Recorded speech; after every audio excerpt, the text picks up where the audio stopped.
Every man can make a mistake in family life, especially if he's been living with his spouse for a long time. That's what happened to me. Nothing wrong. Of course, there is nothing wrong, but I cheated on my wife twice, in my defense, with the same woman. And not just any stranger. I cheated on my wife with my mother-in-law. Memories, though a little dulled, because it was a year ago. But here are my feelings and sensations I remember as if it was yesterday.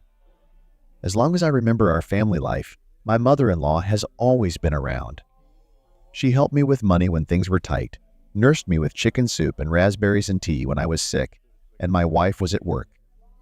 She probably had the most amazing gift on earth, at least according to her son-in-law. Being around but not annoying, sitting at the same table with you but not intrusive. I sometimes even forgot she was here or somewhere nearby. Such an invisible woman and super rescuer in one person. She came to my aid and in the most difficult moment of my life, when my wife went on a business trip for a month, leaving me, a man in the prime of life, alone at home where a lot of temptations waiting at every corner. My heart felt, not for nothing neighbor Jessica began to visit me almost every day. She needs salt or sugar. Do you eat it with spoons? I wanted to ask. But then, paying attention to the end of her unbuttoned robe, it came to me. She wanted to seduce me. She knew I was on edge. But it didn't work because my mother-in-law came to the rescue. She helped her son-in-law and saved our marriage. It happened on vacation when we went to the sea with my mother-in-law. In general, the vacation was planned with my wife. But her business trip was delayed, and it turned out that we had to go without her. I was upset, and my mother-in-law encouraged me as much as she could. To avoid sniffing other people's feet on the train, we splurged on an airplane. My wife and I loved this cozy resort. Although it was always full of vacationers, we loved being here. The nature is beautiful. We stayed in a private hotel in different rooms, 5 minutes from the beach. So I decided that, in principle, everything was going pretty well so far. Yes, although my wife is not around, but I am still not alone. With me under the barrel of my faithful friend and comrade, and a woman who will not let me eat fast food and fry in the sun to burns. In practice, everything turned out quite differently, because it turned out that my mother-in-law needed me more than I needed her. First, I saw my mother-in-law in a swimsuit for the first time, and this sight, to be honest, impressed me. At least it did not leave me indifferent. My mother-in-law had an athletic figure. Once, long ago, my wife told me that she had been practicing gymnastics for a long time. Her body retained the memories of those days and looked amazing. Almost all the men on the beach gawked at her taut mother-in-law, who had gotten a little tan. It wasn't even surprising that younger guys were staring at her. Mother-in-law in sunglasses, with a flat stomach and long, slender legs, she could not be given more than 35.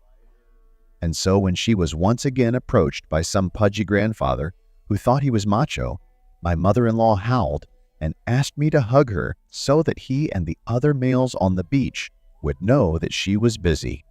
I unashamedly hugged my mother-in-law like a native wife, and she responded by hugging me, but not as a son-in-law either, but more intimately. At first I didn't pay attention to it, but when her hand was on my hairy thigh, not far from the edge of my shorts, I panicked. My manhood tensed, and I tensed with it. And my mother-in-law noticed the change in my appearance. Carefully, as if afraid to scare me off, she removed her hand, got up, and went for a swim. I was left sitting there wondering what it was. And why is my mother-in-law touching me as her man? There's more. I've always thought that smearing protective cream on someone's back is a very personal process. So when my mother-in-law asked me to do it on the third day of vacation, and not with cream, but with suntan oil, I was a little taken aback. My mother-in-law turned her back to me, removed her hair from her neck, and, as if not noticing, or maybe really not noticing my confusion, froze in anticipation. I slowly, as if it were not oil but lava, poured the liquid onto my hands and, barely touching the hot back with my fingers, began to rub it into the woman's back. No matter how you smear it, the movements are still gentle and caressing, although I tried my best to make them rougher. The velvety softness of the soft skin gave me goosebumps, and my shorts rumbled treacherously again. Pulling myself together as best I could, I mumbled that I was done and quickly retreated for a swim so my mother-in-law wouldn't see my embarrassment. When I cooled off and returned, she was lying on her back and sunbathing. The sight of her body excited me, so I decided that the best thing to do now was to retire to my room. Citing my poor health, I gathered my things and went to the hotel. I did what almost all men do when they get into a confusing situation. I bought cognac and started drinking it. My mother-in-law came back from the beach late. I even started to get nervous and wanted to call her. But when I picked up the phone, I saw a familiar silhouette. Waving to me, my mother-in-law went to her room, and I stayed to drink cognac and think about the exciting feeling that arises in my chest every time I see my mother-in-law. Half an hour later, my mother-in-law joined me. By this time, I was already quite tipsy. The alcohol had hit my head, and so I could relax in her company. How good it was that she was without a swimsuit, or rather dressed in a dress. Bronze tan so beautifully contrasted with the light fabric that I got a lump in my throat, which I vainly tried to swallow along with the cognac. My mother-in-law took a few drinks with me, and we talked about nothing and everything until deep into the night. Even the inveterate vacationers, who every night roasted meat and drank wine until morning, had already gone to bed. Today, for some reason, we were alone. It was summer, warm, and quiet.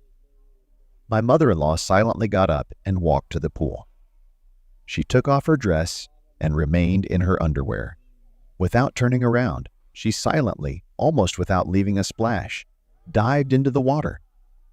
When I was beginning to worry that she was gone for a long time, my mother-in-law's head appeared above the water. She smiled and quietly called out to me. My first inclination was to run, but I, on the contrary, got up and, as if hypnotized, went to her. I did not undress and jumped into the cool water right in my clothes. I surfaced next to her.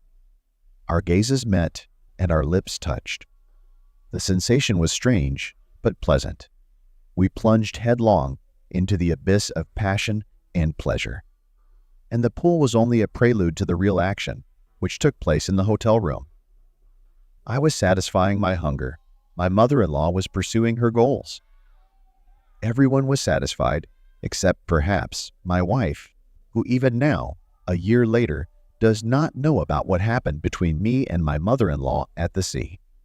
There is no discomfort between us. Even on the contrary, we have come to understand each other better. After that night, there were no more outbursts of sensuality and passion. Not only from my side, but from her side too. I got tired of women's warmth, and she got tired of men's warmth. In the sober light of day, the gravity of what had happened became clear. I had betrayed my wife in the most horrible way. Overwhelmed with guilt, I avoided Elizabeth for the rest of the vacation, unable to look her in the eye. When I returned home, Jill greeted me with a smile and a kiss, oblivious to my infidelity. The pure joy in her eyes was like a dagger in my heart. I vowed to be a better husband and stay away from Elizabeth. I cut off all contact with my mother-in-law, making excuses to Jill whenever she wanted the three of us to be together. It pained me to destroy this relationship, but I had to protect my marriage. Months went by without hearing from Elizabeth. I devoted myself completely to Jill, catering to her needs and showering her with affection.